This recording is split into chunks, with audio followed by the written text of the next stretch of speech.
अब लक्ष्मी तिरुपति से साफ साफ कह देती है कि मेरी शादी तय हो चुकी है, इसलिए तुम मुझे भूल जाओ। यह बात सुनकर तिरुपति बहुत उदास हो जाता है और रात भर लक्ष्मी के बारे में सोचते हुए ठीक से सो भी नहीं पाता। इसीलिए अगली ही सुबह तिरुपति लक्ष्मी के पास जाकर पूछता है कि उससे शादी करने के लिए उसे क्या करना होगा। तब लक्ष्मी तिरुपति से कहती है कि पहले कोई अच्छी नौकरी कर लो, उसके बाद मुझसे शादी कर लेना। यह सुनकर तिरुपति अपने शहर में हर जगह नौकरी की तलाश करता है, लेकिन उसे कहीं भी नौकरी नहीं मिलती। फिर भी वह केवल लक्ष्मी से शादी करने की चाह में अगले दिन फिर से काम ढूंढने निकल पड़ता है, लेकिन तब भी उसे कोई काम नहीं मिलता। आखिरकार तिरुपति उसी लक्ष्मी के मॉल में नौकरी के लिए जाता है। वहाँ पहुँचते ही मॉल की मालिक उससे पढ़ाई के बारे में पूछती है। नौकरी पाने के लिए तिरुपति झूठ बोल देता है कि उसने डिग्री की है। यह सुनकर मॉल की मालिक तुरंत उसे नौकरी पर रख लेती है और पास खड़ी लक्ष्मी को कहती है कि वह तिरुपति को ट्रेनिंग दे। तुरंत ही लक्ष्मी तिरुपति को सारी साड़ियों के नाम और उनकी जानकारी बताने लगती है। अगले ही दिन से तिरुपति रोज रोज साड़ी की दुकान में साड़ियों के साइज और तरीके सीखने की कोशिश करने लगता है। इसी बीच तिरुपति की मेहनत देखकर लक्ष्मी थोड़ी भावुक और उदास होने लगती है। कुछ ही दिनों बाद तिरुपति को ग्राहकों को साड़ी दिखाने की जिम्मेदारी दे दी जाती है, लेकिन जब कोई ग्राहक उसके पास आता तो तिरुपति सही से साड़ी दिखा नहीं पाता, जिससे ग्राहक नाराज हो जाते। तब तिरुपति तुरंत उन ग्राहकों को ऊपर वाले फ्लोर पर ले जाकर उन्हें अच्छी अच्छी बातें बताता और उन्हें उनके परिवार के लिए और भी कपड़े खरीदने के लिए प्रेरित करता। उसकी मीठी बातों और व्यवहार से ग्राहक बहुत खुश हो जाते। यही नहीं, वे तिरुपति की बहुत तारीफ भी करने लगते। ये देखकर मॉल की मालिक तिरुपति को तुरंत सेल्समैन से प्रमोट करके सेल्स मैनेजर बना देती है। इसलिए तिरुपति जब भी लक्ष्मी को देखता था तो उसे चिढ़ाता था। इस पर लक्ष्मी बहुत गुस्सा हो जाती थी, लेकिन मन ही मन वह तिरुपति से प्यार करती थी। इसी बीच एक दिन जब लक्ष्मी और तिरुपति साथ में ऑन्टो से बाजार जा रहे थे, तभी जिस लड़के से लक्ष्मी की शादी तय हुई थी उसका फोन आता है। वह लड़का बड़े बड़े अंग्रेजी में बात करना शुरू करता है। ये सब देखकर पास बैठा तिरुपति बहुत गुस्सा हो जाता है और गुस्से में ऑन्टो से उतरकर पैदल चलने लगता है। तभी लक्ष्मी उसके पास आकर पूछती है कि वह ऑन्टो से क्यों उतर गया। इस पर तिरुपति कहता है, तुमने ही मुझसे कहा था कि अगर मैं अच्छी नौकरी करूंगा तभी तुम मुझसे प्यार करोगी। इसी वजह से मैंने सिर्फ तुम्हारे लिए मेहनत करके मैनेजर की नौकरी पाई है, लेकिन फिर भी तुम उस लड़के से बात कर रही हो। तिरुपति की यह बात सुनकर लक्ष्मी बहुत उदास हो जाती है और रोने लगती है। रोते रोते वह ऑटो में बैठकर अपनी सहेली से कहती है, जा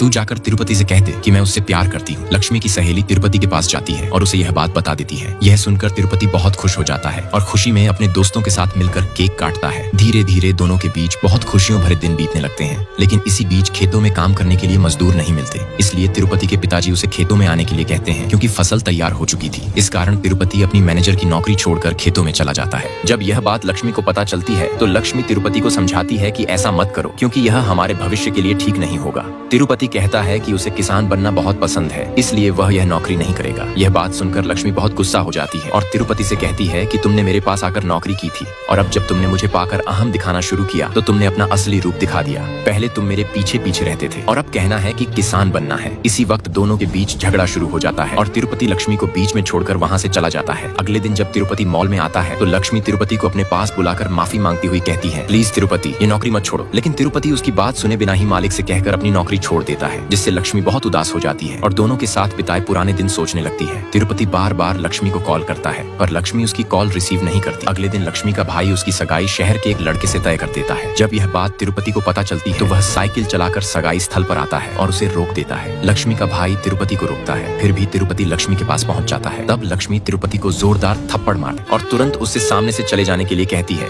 लेकिन फिर भी तिरुपति लक्ष्मी से अपने साथ चलने की विनती करता है। लक्ष्मी बार बार तिरुपति को धक्का देकर कहती है, प्लीज मेरे सामने से चले जाओ। इससे तिरुपति भी बहुत उदास होकर अपने घर लौट जाता है। इधर लक्ष्मी का तय हुआ रिश्ता भी उसी वक्त टूट जाता है। रात को लक्ष्मी का भाई उसे बहुत गालियां देने लगता है, जिससे लक्ष्मी फूट फूट कर रोने लगती है, लेकिन फिर भी लक्ष्मी हिम्मत नहीं हारती। इसीलिए अगले दिन होते ही वह फिर से अपने मॉल में काम करने जाती है। तभी लक्ष्मी का भाई ही उसे मॉल में काम पर जाने से रोक देता है। इस पर लक्ष्मी रोते हुए कहती है, बचपन से मैंने बहुत अच्छी तरह पढ़ाई की, ये सोचकर कि मैं एक इंजीनियर बनूंगी, लेकिन मुझे कभी पैसे नहीं दिए गए। इसलिए मैंने अपनी मेहनत के पैसों से पढ़ाई करने की कोशिश की, लेकिन फिर भी तुम लोगों ने मेरी बात नहीं सुनी और जल्दबाजी में मेरी शादी करने के लिए तैयार कर दिया और अब सारा दोष मुझ पर डाल रहे हो। लक्ष्मी की यह बात सुनकर उसके पिताजी बहुत उदास हो जाते हैं। रात होते ही वे लक्ष्मी को अपने पास बुलाकर कहते हैं, लक्ष्मी मैं तेरा बाप होकर भी कभी तेरी इच्छा पूरी नहीं कर पाया, इसलिए तू मुझे माफ कर दे बेटी। यह कहते हुए वे लक्ष्मी को कुछ पैसे देकर कहते हैं, ले बेटी अब तू जाकर अपनी इंजीनियर बनने की चाहत को पूरा कर। लेकिन लक्ष्मी रोते हुए पैसे नहीं लेती। उसी वक्त लक्ष्मी का भाई आकर उसे समझाता है, बहन मुझे माफ कर दे और ये पैसे ले ले। तब जाकर लक्ष्मी पैसे लेती है। नेक्स्ट पार्ट के लिए लाइक और कमेंट करें।